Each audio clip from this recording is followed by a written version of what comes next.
Continuamos con ustedes, amigos y amigas de Agenda Económica. En la sesión anterior estábamos conversando, Ezequiel y quien les habla con ustedes, acerca del tema fiscal. Y antes de que terminara la sesión, Ezequiel expresó dos notas de agradecimiento a dos personajes de la vida pública dominicana que han sido realmente extraordinarios, no solamente por todo lo que han hecho en su vida profesional, sino por la forma como se han comportado. Esa trayectoria de honradez, de transparencia, de dedicación a su trabajo y además el trato con todo el que lo conoce, que ellos expresaron, que han representado en su vida. Don Rafael, a mí, Ezequiel, me ocurrió una vez una anécdota bien interesante con él. Fue una ocasión en la que yo, siendo empleado del Listín Diario, yo trabajaba en la noche en lo que se llamaba en el lenguaje periodístico corrector de prueba, que era corregir las pruebas que se hacían para luego imprimirlas y hacer las páginas del periódico. Y me tocó corregir en ese sentido un editorial de don Rafael. Y unas cosas que yo no entendía en lo que él escribió, fui a preguntárselo a su oficina y él estaba allí pensativo. Y cuando comencé a hablar con él, me preguntó qué yo estudiaba. Yo le dije que estudiaba economía. Y entonces le pregunté a él qué pensaba, un poco para conversar y para recibir un poco de su sabiduría. Entonces hablamos del tema de la opinión de los economistas. Y él, yo que realmente era jovencito y no tenía ningún tipo de experiencia, hablaba siempre muy bien de la carrera de la economía y obviamente lo sigo haciendo, pero de los economistas es otra cosa, porque él me decía, cuando tú hablas con un economista, tú tienes que primero saber si se trata de un profesional de la materia que se dedica a la enseñanza de la economía, porque ese te va a hablar mucho de la teoría económica, pero también tiene que ver si se trata de un empresario, porque siendo empresario y economista, él no va a hablar tanto como economista, sino como empresario. Y mucho menos si se trata de un economista político. Si es un economista político, entonces la opinión va a ser totalmente distorsionada. Si tú crees que ellos tres te hablan en el lenguaje económico normal, entonces te puede crear una gran confusión. Así que primero, para tú tener una idea y para tú aprender y para tú razonar acerca de lo que son las opiniones de los economistas, tienes que mirar esos tres elementos, porque dependiendo de cuál sea la posición y de los intereses que hayan detrás de cada uno de ellos, entonces tú puedes valorar lo que ellos te están diciendo. Pero es increíble que hay un economista actualmente que ha pasado las tres etapas. Sí, lo hay. No, eso es común, Sí. o sea, que se dé en las ramas de la economía, porque hay muchos economistas empresarios, o empresarios economistas, o políticos economistas, o políticos o economistas políticos.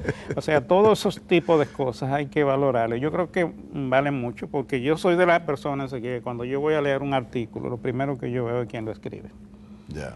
Y siguiendo esa enseñanza de don Pero Rafael, no te da una predisposición automática eso. No, porque ya sabiendo lo que él representa, yo lo puedo leer conociendo lo que él puede opinar, buscar más allá de pero también ellos dicen cosas interesantes que uno tiene que tomarlas en consideración. Y además, aquí este es un vecindario, este país, donde muchas de las cosas importantes se manejan a nivel de los grupos de personas, y a veces esos economistas y esas personas que están en los medios están expresando cosas que no se dicen públicamente, pero que se están manejando en los ambientes. Entonces uno tiene que también leer entre líneas y ese tipo de cosas. Se aprende mucho, sí, pero para eso uno tiene que vivir la experiencia de los años que ya uno tiene y de los intereses que uno ha tenido que manejar todas las vidas y de la forma como se han tratado. Y ahí entra muy bien el tema de la reforma fiscal integral, porque realmente ahora va a haber muchos choques de intereses cuando se sienten a la mesa, porque ahí se va a ver muchas cosas raras. Sí, cada quien va a ir con su posición y no me toque lo mío.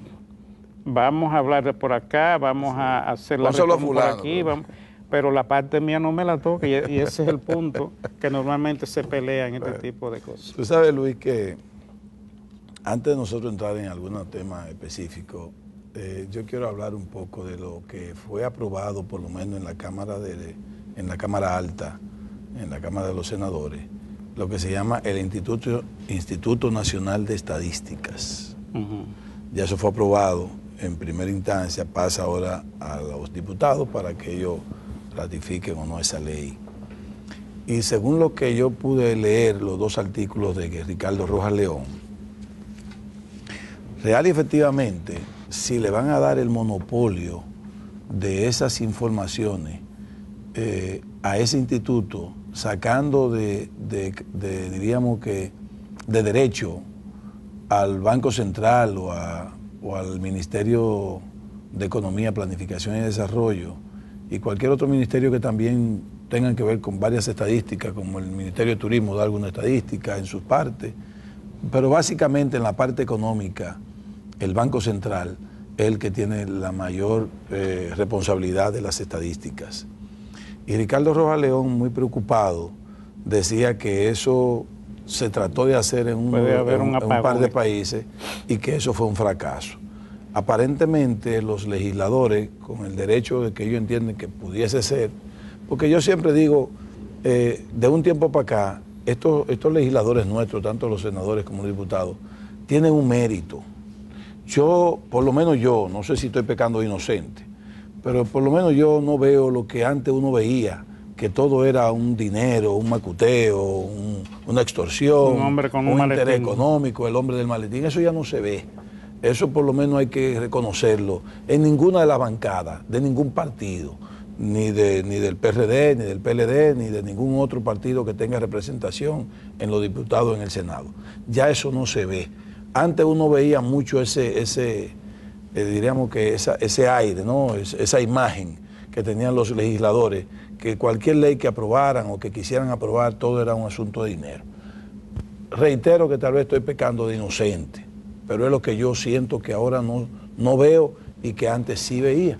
Entonces tampoco puedo ser tan inocente si antes se veía, es porque si ahora lo hacen con mucha discreción o con más elegancia. Eso te iba a decir, que las cosas mejoran y la tecnología avanza. Bueno, pero a mí me parece que ha disminuido. Si no se ha quitado, para mí que ha disminuido. Estoy de acuerdo contigo, estoy de acuerdo. Exacto. Entonces, esta ley que está aprobada por el Instituto Nacional de Estadística, yo creo que hay que revisarla. Los diputados tienen que analizarla bien. Porque independientemente de que se forme el Instituto Nacional de Estadística, no significa que se le dé el monopolio de la información a ese organismo. Yo siento que el Banco Central, que es al que acuden todos los inversionistas extranjeros, todas las agencias financieras de calificación, es a donde acuden, no a este Banco Central, sino a todos los bancos centrales del mundo. Ellos son los que tienen que ver con esas estadísticas de inversión extranjera, de crecimiento económico, de inflación, de tasa de interés, de tasas de cambio y todas esas estadísticas que se arman en términos económicos para fines de ¿qué? De poder calificar el país. Y si usted ahora se la pasa a un instituto que históricamente siempre vive atrasado con las informaciones, cuando se quiera buscar información de República Dominicana para calificarla o para poder hacer inversiones en ese país, no van a tener informaciones, no tal vez fidedignas, pero no actualizadas correctamente. Entonces, no es necesario tampoco, porque para qué quitarle la capacidad a estos organismos como el Banco Central de generar esas estadísticas, si ya la están haciendo. Si el Instituto Nacional de Estadística quiere hacerla también, bueno, pues se alimente de ahí mismo y que siga haciendo todas las otras estadísticas de censos, encuestas, estudios de mercado, si así se quiere, como usted lo quiera ver.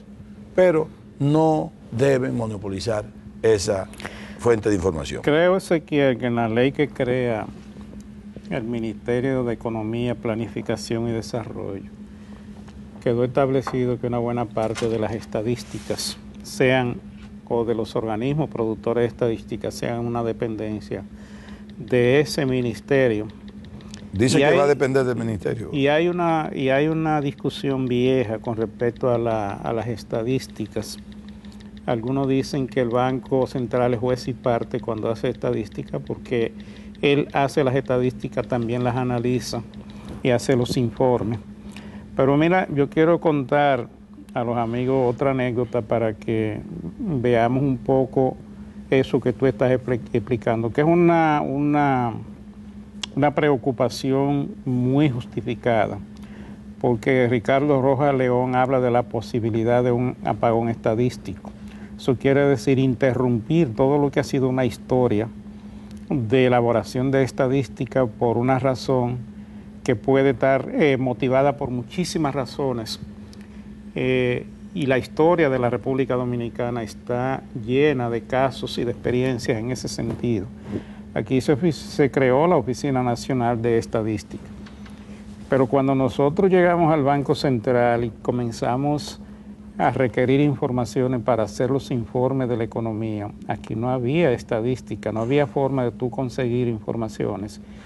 Y por esa ausencia y esa carencia de estadísticas elaboradas en un ambiente profesional por gente capacitada y preparada para esos fines, el Banco Central tuvo que comenzar a elaborar sus estadísticas y fue creando toda una estructura y haciendo profesionales, invirtiendo cuantiosos recursos para que todo el tiempo esos profesionales estén en la calle buscando estadísticas, haciendo visitas a los diferentes sectores, porque las estadísticas no la produce ningún instituto, ni la produce un instituto, no la produce la ONE, no la produce el desempeño del país, la produce el productor, generalmente las empresas y los entes públicos que manejan presupuesto y manejan recursos y hacen diferentes tipos de inversiones y gastos. Y ellos tienen que ir registrando todas esas operaciones y todos esos gastos y todos esos ingresos y todo lo que signifique crear una información para que esa información sea pasada entonces a un instituto que profesionalmente y con todos los elementos, con todas las metodologías aprendidas y preparadas, pueda darle el tratamiento estadístico apropiado y producir la información de una manera profesional y siguiendo un ordenamiento que no lo hemos creado nosotros, sino que son organismos internacionales que los han creado y nosotros lo hemos ido asumiendo como país en base a esas relaciones con esos organismos internacionales y a un esfuerzo hecho en base a una línea de trabajo y siguiendo unos criterios muy definidos. Las estadísticas no son un juego, ni la pueden hacer cualquier cosa. Y conocemos la historia aquí de que en esa Oficina Nacional de Estadística, en cualquier momento el gobierno ponía a un político cualquiera a manejar esa oficina con el agravante de que no tenían recursos para hacer el trabajo, no tenían equipo tecnológico, no tenían forma de manejar y de crear la información estadística y entonces el país, si no es por ese esfuerzo del Banco Central, que no es un esfuerzo pequeño, es un esfuerzo grande, es un esfuerzo costoso, nosotros no tuviéramos estadística en la forma en que la tenemos. Y ese es el temor que uno abriga de una ley de esta naturaleza, que de buenas a primeras se cree un instituto, lo primero que va a hacer es que no va a tener un local, no va a tener equipo, no va a tener tecnología, no va a tener computadoras, profesionales, no va a tener profesionales, no va a tener un historial, no va a tener todo lo necesario para hacer esas estadísticas y entonces ahí puede venir el apagón estadístico de que habla el amigo. El proyecto Ricardo tiene muy buenas intenciones, pero de buenas intenciones está hecho está hecho el paraíso. mundo. El paraíso. Venimos en breve.